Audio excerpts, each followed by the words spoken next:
معزز شائقین و شائقات سچا پیغام، السلام علیکم ورحمۃ اللہ وبرکاتہ۔ شب برات یعنی شعبان کی 15ویں رات کے متعلق ہمارے نسوانیہ یتیم خانہ و مدرسہ حلیمہ سعدیہ نسوان کی طالبات اپنی معلمہ سے اپنے کچھ اشکالات و سوالات پیش کر کے مذاکرہ کر رہی ہیں، ملاحظہ فرمائیں۔ اس سے آپ کو سمجھ میں آ جائے گا کہ ہمیں کیا کرنا چاہیے اور عام طور پر ہم کیا کرتے ہیں۔ اللہ تعالی ہم کو حق سننے، سمجھنے اور حق کے مطابق عمل کرنے کی توفیق عطا فرمائے۔ ملاحظہ فرمائیں۔ السلام علیکم آقا۔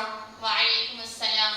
آقا، اب جو شعبان کی 15ویں رات فضیلت والی رات آنے والی ہے، اس کے متعلق کچھ سوالات کرنا چاہتی ہوں۔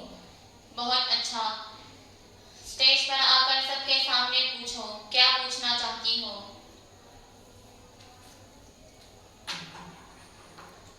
سب سے پہلے یہ معلوم کرنا ہے کہ شعبان کی 15ویں رات کو عام طور پر مردوں کی عید کہا جاتا ہے، یہ کہاں تک صحیح ہے؟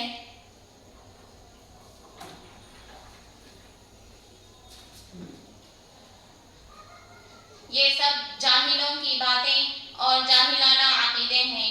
حدیث کے مطابق قبر جنت کا باغ ہے یا جہنم کا گڑھا۔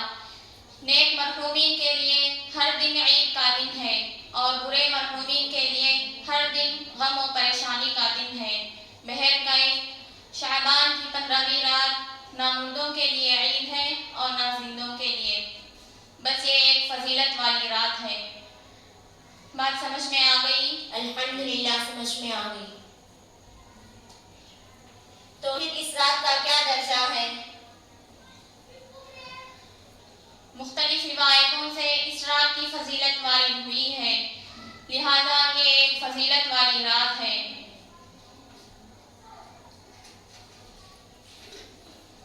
اچھا آقا، میں آپ سے ایک سوال کرنا چاہتی ہوں۔ جی ٹھیک ہے، سوال کرو۔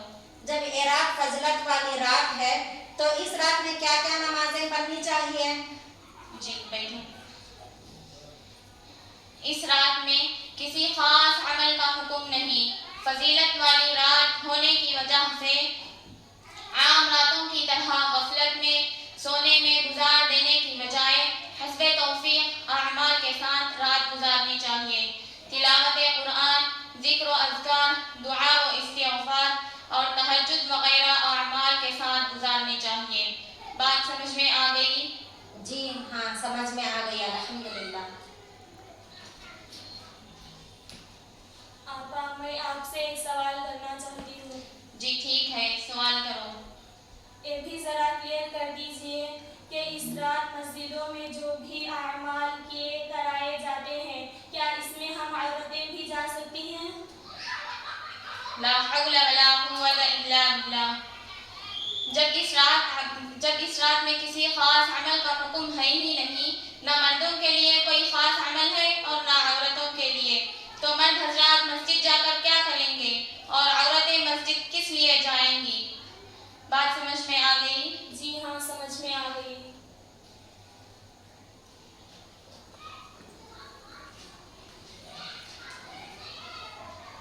میں آپ سے ایک سوال کرنا چاہتی ہوں۔ جی ٹھیک ہے، سوال کرو۔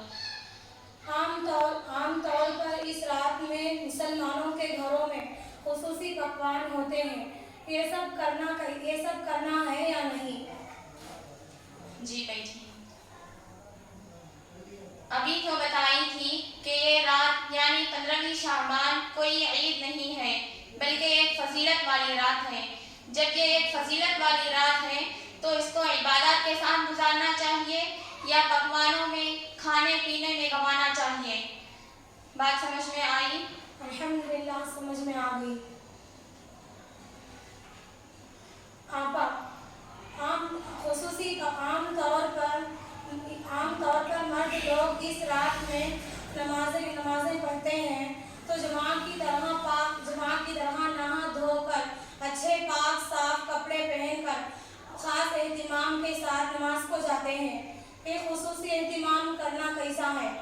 جی بیٹھو۔ یہ سب جو ہو رہا ہے اسی عید والی ذہنیت کی وجہ سے ہو رہا ہے۔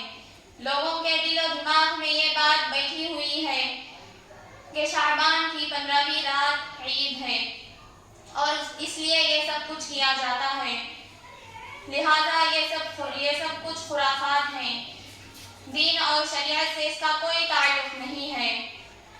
ہمیں یہ سب خرافات چھوڑ کر اس رات کی فضیلت کو پانے کے لیے جو کرنا ہے اس کی طرف زیادہ توجہ دینا چاہیے، یعنی عام راتوں کی طرح غفلت میں سونے میں گزار دینے کے بجائے حسب توفیق اعمال کے ساتھ رات گزارنی چاہیے،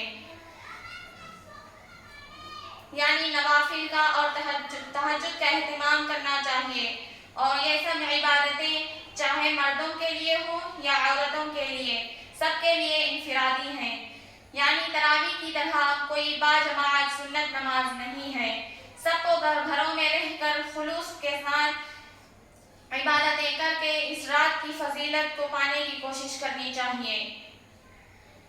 سب سمجھ گئے؟ ابھی جو کچھ آپ لوگوں نے سنا کہ یہ شب برات کوئی عید کا موقع نہیں ہے بلکہ یہ ایک فضیلت والی رات ہے، مرد ہوں یا عورتیں سب حسب توفیق اعمال کے ساتھ انفرادی طور پر عبادتیں کر لینا چاہیے۔ یہ سب کسی خاص مسلک کی بات نہیں بلکہ قرآن و حدیث کی بات ہے۔ سب سمجھ گئے؟